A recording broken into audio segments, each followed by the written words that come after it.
Partai Demokrasi Indonesia Perjuangan (PDIP) telah mengumumkan calon kepala daerah 2024 gelombang 3. Sejumlah nama seperti Airin Rahmidiani hingga Andika Perkasa diumumkan sebagai calon gubernur Banten dan Jawa Tengah.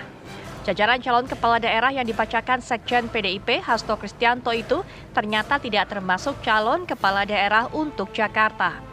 Nama Anies Baswedan dan Rano Karno yang digadang-gadang akan bersanding di Pilgub Jakarta itu tak terdengar disebut hingga akhir pengumuman.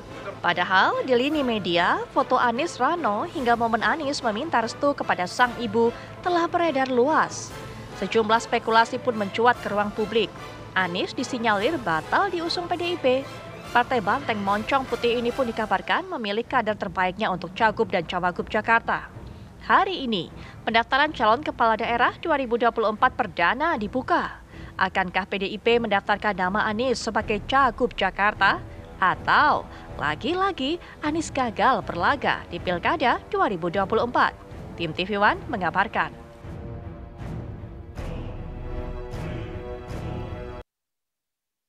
Akhirnya kan juga iya, saya sendiri kaget kok. Yang tadinya saya pikir tinggal satu orang kita ini terkurung gitu, kan dikurung kan gitu. Waduh, saya bilang enak kok dikurung-kurung gitu yuk. Perenungan ini kontemplasi atas berbagai persoalan bangsa akhir ini menyimpulkan betapa sangat berbahayanya sistem hukum yang melupakan etika dan moral, terutama hati nurani. Nah, apalagi kalau sampai yang pimpinan negara itu pun sudah lupa diri. Sekiranya seluruh pemimpin menempatkan sikap kenegarawanan, berbagai krisis konstitusional dan kecurangan TSM itu terstruktur, sistematis, masif, tidak perlu terjadi. Saya suka pikir deh, orang yang tega melakukan TSM itu orang pengecut, tahu nggak? Tulis tuh gede-gede. Tidak punya karakter, ya pengecut dong. Kok bangsanya sendiri dibegitukan? Ya saya nggak nerima dong.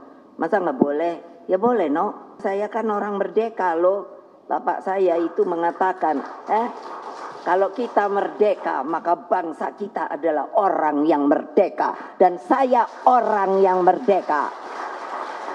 Jangan coba-coba ya. Kalian mencari, mau menjadikan saya target. Saya lawan. Enak aja. Emangnya siapa gue?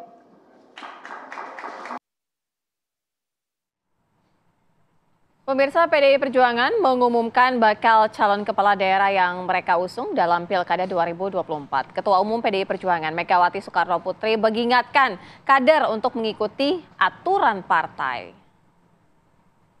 Aksi-reaksi gitu kan. Nanti semuanya saya ajarin itu, siapa yang enggak mau nurut out gitu aja. Saya pusing karena mau ikut jadi PDI Perjuangan atau mau dompleng aja gitu loh, saya nggak mau lagi.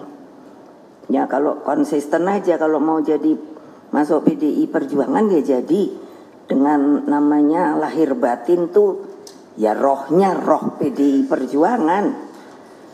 Saya tadi nanya itu sama itu Mbak Airin, ya nanti mesti pakai ini loh, merah hitam loh. Iyalah, mau dijadikan tapi coba masa nggak pakai merah hitam? Ya gimana? Terus maunya jadi apa? Independen?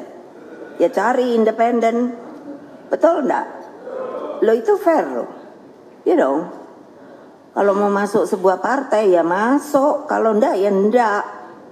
Karena ada sekarang masih berlaku toh independen ya. Saya suka bingung loh kalau orang yang mau taruhan di independen itu.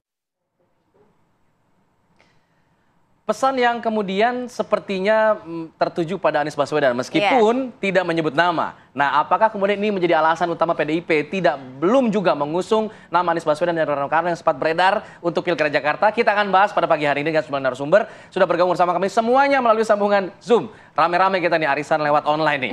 Ada Prof. Burhanuddin Muhtadi selaku analis politik. Selamat pagi Prof. Burhan. Selamat pagi Prof. Burhan. Pagi, Alfat, Sirah. Siap. Ada Bang Syahrin Hamid selaku juru bicara dari Anies Baswedan dan juga ada Bang Ciko Hakim selaku politisi PDI Perjuangan. Selamat pagi. Selamat pagi Bang Syahrin, Bang Ciko. Pagi semua, Bung Syahrin, Mas Burhan. Saya ingin ke Bang Ciko dulu untuk mengomentari apa yang disampaikan oleh Bu Mega tadi. Apakah kemudian apa yang disampaikan Bu Mega tadi menjadi salah satu alasan utama kenapa PDIP belum juga mengumumkan nama Anies Baswedan? Padahal sempat beredar kencang Bang, Anies dan juga Rano Karno untuk Pilkada Jakarta. Apa yang disampaikan oleh Bu Megawati Soekarno Putri kemarin itu adalah suatu hal yang sifatnya template ya, atau biasa selalu kita sampaikan kepada calon yang bukan dari kader internal kami yang khususnya yang tidak tergabung dengan partai politik manapun. Artinya kita juga tidak mungkin memaksa orang yang sudah menjadi kader partai politik lain untuk bergabung dengan kita. Tapi pada prinsipnya itu hal yang biasa. Kebetulan saja memang tokoh besar ya dalam kutip yang sekarang namanya beredar seperti Mbak Airin, Mas Anies. Jadi apa yang disampaikan Ibu terasa seperti spesial atau dikhususkan, tapi sebenarnya nggak begitu. Kita ada 545 pilkada di seluruh Indonesia, provinsi maupun kabupaten kota. Jadi ini hal yang biasa saja.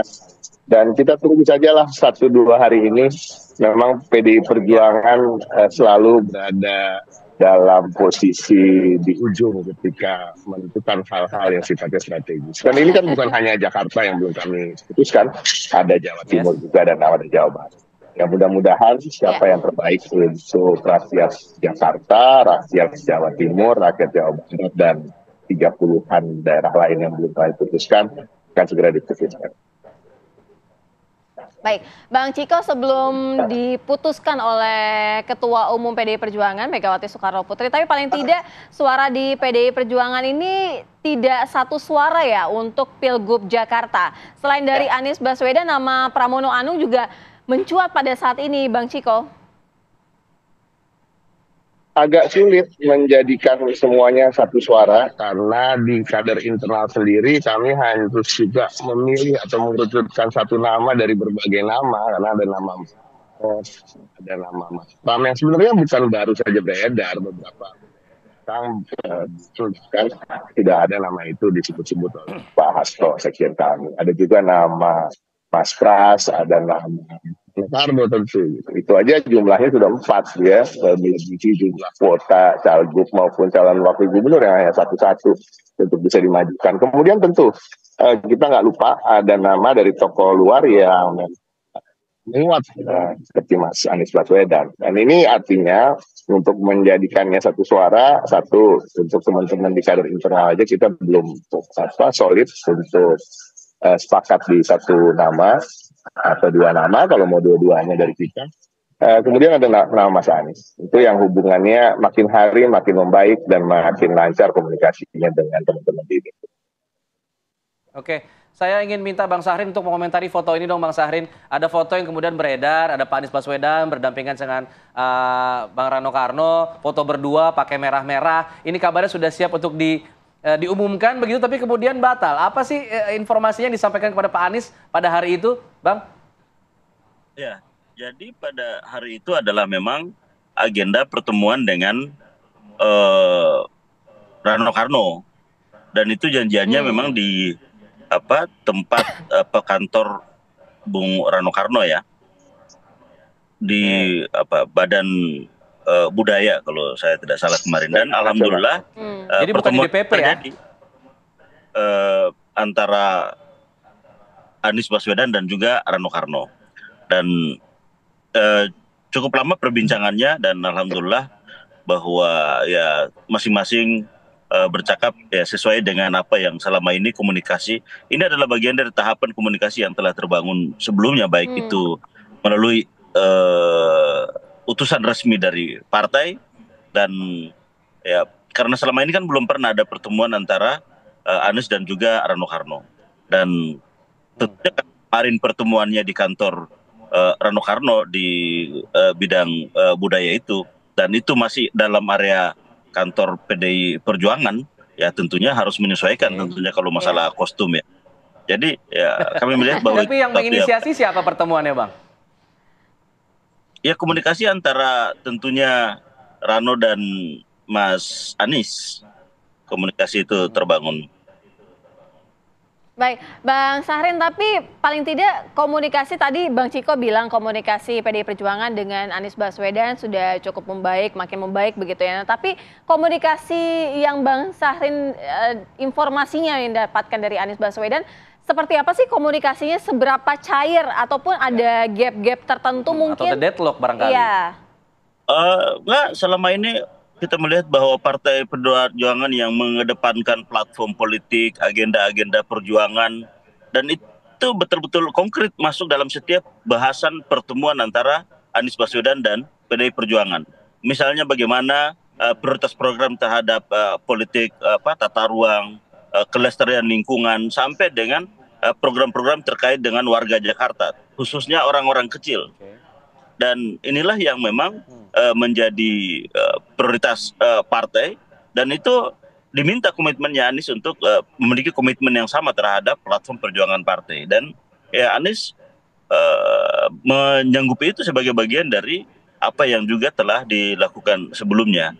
Dan banyak hal misalnya terkait dengan bagaimana meritokrasi dalam rekrutmen ke depan, menjalankan pemerintahan ke depan. Nah ini betul-betul sesuatu yang lain ya. Artinya bahwa semakin mantap itu adalah bahwa ketika agenda-agenda perjuangan yang disodorkan oleh partai, oleh PDI Perjuangan, termasuk di dalamnya program-program strategis dengan bagaimana misalnya harmonis antara nasionalisme, keagamaan, keberpihakan terhadap rakyat, itu juga menjadi bagian dari agenda-agenda yang dibicarakan. Jadi sejauh ini kami melihat bahwa PDI Perjuangan mengedepankan agenda-agenda perjuangan terkait dengan kebangsaan, terkait dengan kerakyatan, mau masuk dalam agenda yang dibahas. Jadi kami melihat bahwa kesamaan-kesamaan ini memantapkan visi program, itu yang lebih menjadi prioritas komunikasi partai dan Anies selama ini. Baik, saya ingin ke Prof. Burhan. Prof. Burhan, tadi kalau dikatakan Bang Syahrin, visi partai dari PDIP sendiri sebenarnya sudah disetujui oleh Anies. Oke, kita akan ikut. Syarat-syaratnya sudah dipenuhi oleh Anies begitu. Tapi mungkin hanya masuk jadi kader aja yang mungkin tidak dipenuhi. Tapi kalau kita melihat pernyataan dari Bu Mega, apakah itu kemudian menutup pintu bagi Anies Baswedan maju dari PDIP, Prof. Burhan? Gini Alfred ya, pernyataan Ibu Mega terkait dengan sebaiknya calon siapapun tidak menjadikan partai sebagai domplengan atau free rider, itu secara normatif betul sebenarnya. Sebaiknya siapapun yang menjadi pejabat publik itu harus siap untuk masuk partai. Jadi tidak sekedar menjadikan partai politik sebagai event organizer gitu. Nah, tetapi menurut saya bukan semata-mata itu perdebatan di internal PDI Perjuangan terkait dengan siapa calon gubernur Jakarta yang mau diusung.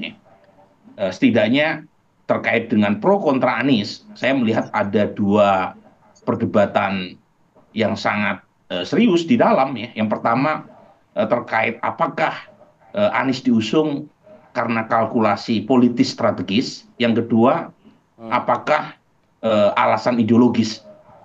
Nah, dua faktor ini menurut saya sangat krusial untuk sampai pada kesimpulan Anies jadi atau tidak menjadi calon gubernur PDI Perjuangan. Yang pertama, apakah alasan politis dan strategis yang dipakai? Kalau alasan ini yang dipertimbangkan sebagai konsideran, kemungkinan besar Anies yang akan muncul sebagai calon gubernur PDI Perjuangan.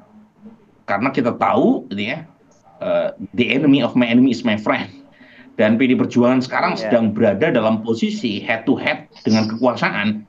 Dan Anies adalah representasi oposisi yang sangat kuat untuk bisa dikombinasikan dengan PDI Perjuangan.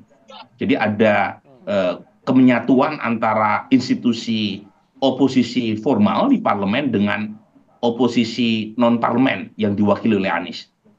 Dan yang kedua, kalau misalnya yang muncul adalah alasan ideologis, Alfat, kemungkinan bukan Anies yang muncul karena terlalu berjarak ya antara Anies dengan PD Perjuangan.